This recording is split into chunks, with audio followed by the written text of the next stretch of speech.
Tara na't silipin natin ang Calista End Corner at kung bakit lagi itong mabilis maubos.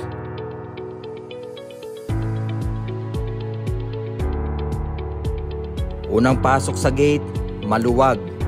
Nakikita mo naman, 'di ba? Nakikita mo naman, di na kailangan magsalita pa. Nakikita mo na 'yan, 'di ba?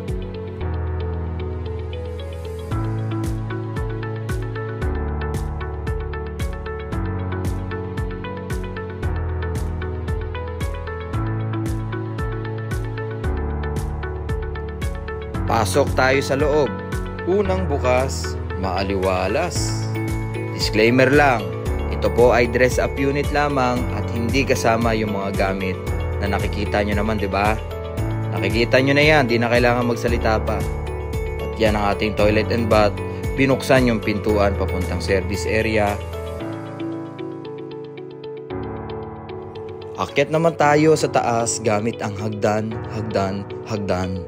na dapat dahan-dahan lang. Syempre dahan-dahan lang para hindi ka madapa katulad na nangyari sa nakaraan mong pag-ibig. Pag-ibig na minadali kaya ang ending para kang nahulog sa hagdan. Ay, thank you. Sumilip sa bintana, nagbabaka sakali na nandyan ka pa. Pero wala na. Lipat na tayo sa kabilang kwarto. Makikita mo sa bintana may nakaabang na semento at di mo na kailangan gumastos na additional na pera o kahit anumang sentimo. Dito pa rin tayo sa ikalawang bedroom at sumisilip-silip sa bintana para makita natin kung gaano kaluwag itong ating Calista End Corner.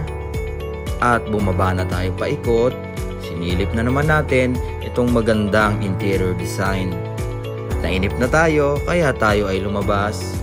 At dito na natin tatapusin ang video dahil hinihintay na kami ni Milky sa labas.